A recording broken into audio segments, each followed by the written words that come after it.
ये भारत के जो निर्वाचन आयोग है उसकी तरफ से आपको विदित होगा कि देश भर के 12 राज्यों के अंदर स्पेशल इंटेंसिव रिवीजन एसआईआर की कार्रवाई अभी करवाई जा रही है। उसके क्रम में यहाँ राजस्थान में अपने जोधपुर जिले के अंदर भी एसआईआर की कार्रवाई कराई जाएगी।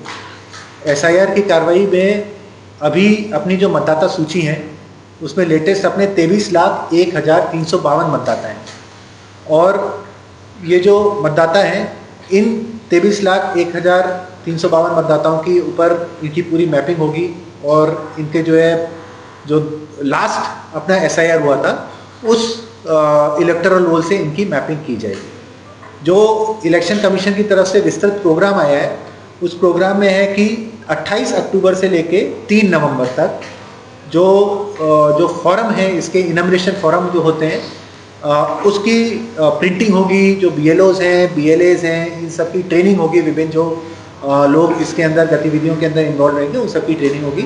उसके बाद 4 नवंबर से 4 दिसंबर यानी लगभग 1 महीने का फेज रहेगा जब जो ब्लॉक लेवल और बूथ लेवल ऑफिसर है बीएलओ वो घर घर जाके इनमरेशन फॉर्म बांटेंगे और उसके बाद में वापस उसको कलेक्ट करेंगे।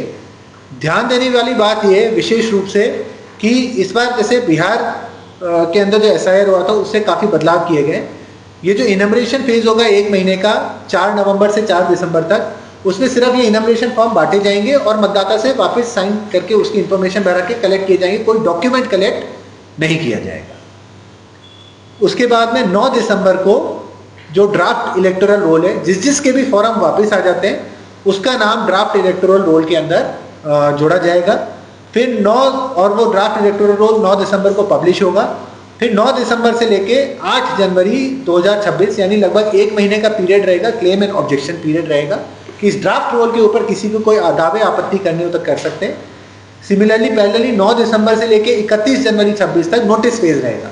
नोटिस फेज से अभिप्राय ये कि जो आपके पास में फॉर्म्स आ गए, यदि वो फॉर्म्स के अंदर इसके अंदर एक कंसेप्ट है मैपिंग का जो मैं आपको अभी बताऊंगा, यदि वो मैपिंग इनकम्प्लीट है, मैपिंग नहीं है, तो उन ऐसे मतदाताओं को नोटिस जारी किया जाएगा कि वो सपोर्टिंग डॉक्यूमेंट्स लगाने के लिए।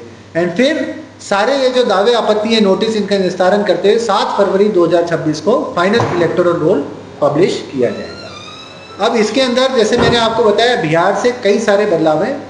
सबसे बड़ा बदलाव ये है कि जो इनमरेशन फेज है 1 महीने का, उसके अंदर कोई भी फॉर्म की कोई भी दस्तावेज किसी से कलेक्ट नहीं किए जाएंगे। इसके अंदर कंसेप्ट आता है आपका मैपिंग का। मैपिंग का क्या अर्थ है कि जैसे मान लीजिए मैं मतदाता हूँ, राजस्थान के अंदर पिछली बार जो एसआईआर है वो 2002 के अंदर हुआ था, तो जो 2002 वाला अपना एसआईआर है वो एक तरीके से गोल्ड स्टैंडर्ड अपना है।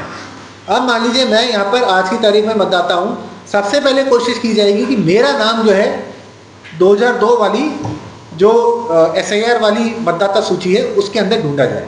तो यदि वो उसके अंदर मिल जाता है तो इस बार जो फॉर्म है, इनमरेशन फॉर्म है, उसके अंदर स्पेशल कॉलम है। ऊपर तो है कि मैं अपने माँ बाप की, अपने स्पाउस की इंफॉर्मेशन वगैरह लिख सकूं। बीच में उसके अंदर कॉलम है जहाँ पे मैं अपनी खुद की या अपने रिलेटिव्स की पिछले एसआईआर की सूचना भर सकता हूँ। ओके, तो यदि मेरा खुद का नाम पिछले एसआईआर के अंदर है तो मैं वो सूचना लिख सकता हूँ कि पिछले एसआईआर के अंदर मैं यहाँ पर था, ये मेरी असेंबली कॉन्स्टिट्यूएंसी थी, इस भाग में था, मेरी ये डिटेल्स थी। यदि मान लीजिए मेरा खुद का नाम पिछले एसआईआर के अंदर नहीं था, विशेष रूप से जो आपके यंग मतदाता हैं जो 2002 में 2 तक आपके 18 साल के नहीं हुए थे, नेचुरल सी बात है जो यंग मतदाता है उनका नाम 2002 की एसआईआर वाले रोल में नहीं होगा। तो ऐसे मतदाता, उनके जो माँ बाप हैं, ओके, उनके जो फैमिली मेंबर्स हैं, उनके नाम यदि 2002 की एसआईआर वाली सूची के अंदर मिल जाते हैं तो वो भी इस इनमरेशन फॉर्म के अंदर लिखे जाएंगे। तो इस प्रकार से और ये जो मैं कह रहा हूँ कि 2002 वाली के अंदर मिल जाते हैं, इसमें जरूरी नहीं है कि आपका उसी जगह मिले। पूरे देश भर में कहीं पे भी यदि आपके माँ बाप का या फैमिली मेंबर्स का नाम मतदाता सूची में है आपके लास्ट एसआईआर वाली में, तो भी यहाँ पर आपके इसमें मैपिंग में हो जाएगा। और जिस भी व्यक्ति की मैपिंग के अंदर जिस भी व्यक्ति की मैपिंग हो जाती है उसे किसी भी प्रकार का कोई भी दस्तावेज देने की जरूरत नहीं है। दस्तावेज देने की जरूरत सिर्फ उन लोगों को पड़ेगी जिनके ना तो खुद के और ना ही किसी फैमिली मेंबर का नाम 2002 वाली एसआईआर सूची में आता है। इवन इफ आप यदि लेट्स से बाहर से आए, किसी अन्य राज्य से भी आए, तो भी हमारा बीएलओ जब आपको जाके फॉर्म देगा, बताएगा आपसे पूछेगा कि साहब पिछले एसआईआर के टाइम पे आप लोग कहाँ रहते थे। ऐसे में आप यदि कहते साहब हम यहाँ नहीं रहते थे, हम तो ऐसे झारखंड रहते थे या आंध्रा रहते थे, तमिलनाडु रहते थे, कहीं रहते थे, तो वहाँ पे भी जो इलेक्शन कमीशन की वेबसाइट पे उन्होंने पिछले एसआईआर की सारी वोटर लिस्टें अपलोड कर रखी हैं।